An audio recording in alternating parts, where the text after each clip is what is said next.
खुदा बाप हम आपका धन्यवाद करते हैं प्यारे प्रभु, आज के वक्त के लिए, अच्छे समय के लिए। आपका जो अच्छा वचन जो हमारी ज़िंदगी जो और भी इच्छाइयों से भरता है, भले कामों के लिए तैयार करता है। जितने लोग भी आपके वचन को सुने, आपके काम के लिए तैयार हो और सभी के ऊपर तेरी करुणा से भरा हाथ हो, एक एक पर दया करना। आपके बेटे प्रभु यीशु नाम का मैं वास्ता देकर मांगता हूँ, आमीन। हम प्रभु का धन्यवाद करते हैं, प्रभु की तारीफ करते हैं। जब हम लूका की अंजील उसका 10 बाब उसकी 38 आयत से जब हम पढ़ते हैं कि प्रभु यीशु एक बार मरियम और मार्था के घर में पहुंचे, तो उस वक्त के वाक़या के बारे में हम गौर करेंगे। यीशु मसीह इन 2 बहनों के घर में गया। एक बहन यीशु के पैरों के पास बैठकर उसका वचन सुनती थी, परंतु दूसरी बहन घर के काम में लग गई। आज भी 2 प्रकार के लोग हैं।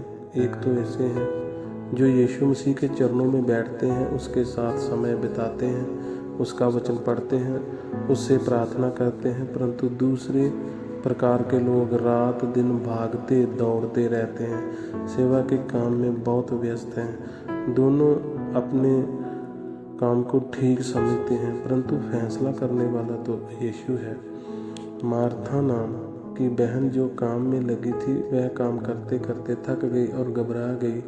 आज भी जो लोग प्रभु के काम में दिन रात लगे रहते हैं और उसके साथ संगति नहीं करते, वह परेशान हैं, घबरा रहे हैं, दुखी हैं। फिर मार्था ने यीशु से कहा, मेरी बहन से कह कि वह उठकर मेरी मदद करे, क्योंकि काम बहुत ज़्यादा है और दूसरा कोई मेरी सहायता करने वाला नहीं है। यीशु ने मार्था से कहा कि मरियम अपनी जगह पर ठीक है, उसने उत्तम भाग चुन लिया है जो उससे छीना ना जाएगा। सचमुच यीशु के चरणों में बैठना यह उत्तम भाग है।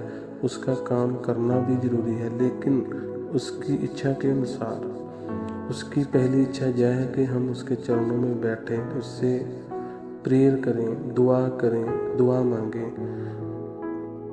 उसने 12 चेलों को चुना कि वह उसके साथ रहें, उसके साथ रहा। यह पहला काम है। उसके बाद वह आपको प्रचार करने को भेजता है। जब हम मरकुस की इंजील 3 बार पढ़ते हैं तो उसमें लिखा है, प्रचार का काम पूरा करने के बाद आपको वापस यीशु के पास संगति के लिए आना है और जो कुछ आपने किया सब कुछ उसको बताना है। यही मसीह जीवन है। यीशु जब मरियम और मार्था के घर आया तो वह चाहता था कि दोनों उसके कदमों में बैठ जाएं। बाद में जब वह कहे तो उठकर काम करें। मरियम को यीशु के पास बैठना पसंद था। आज हमको क्या पसंद है, यह एक सवाल है। मरियम के जीवन में एक दुख का समय आया। उसका भाई लाजर मर गया। उस समय भी वह उसके पांव पर गिरकर बोली, यदि तू यहाँ होता तो मेरा भाई ना मरता। सचमुच यीशु का दिल टूट गया और वह भी मरियम के साथ रोने लगा।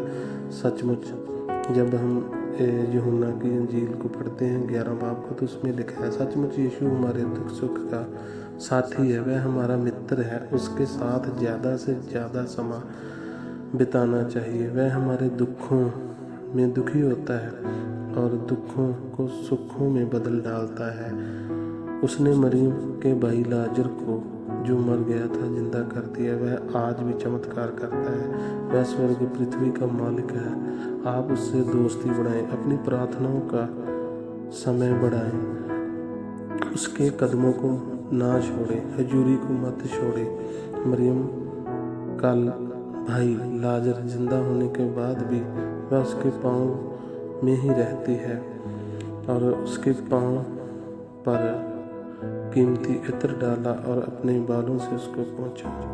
यूहन्ना की इंजील जब हम पढ़ते हैं उसमें यूँ लिखा है, याद रखें स्त्री के बाल तो उसकी शोभा है। 1 कुरिन्थियों में लिखा है, मरियम ने अपने शोभा में अपनी सुंदरता यीशु के चरणों में डाल दी। हमारा भी सब कुछ उसके पैरों पर रख दें। यह ही उत्तम काम है। अधिक से अधिक संगत करें, प्रभु का धन्यवाद करें, प्रभु के साथ संगति व्यतीत करें और प्रभु के काम में बढ़ते जाएं। और प्रभु भी हमारे सभी कामों को करने के लिए तैयार है। आमीन। प्यारे खुदा, जो तेरा वचन तेरे बच्चों तक ये वचन प्रभु जी पहुंचा दिया है, दे दिया है, सुना दिया है। जैसे जैसे ये बच्चे, ये तेरे लोग, तेरे बेटे बेटियां तेरे वचन को सुनकर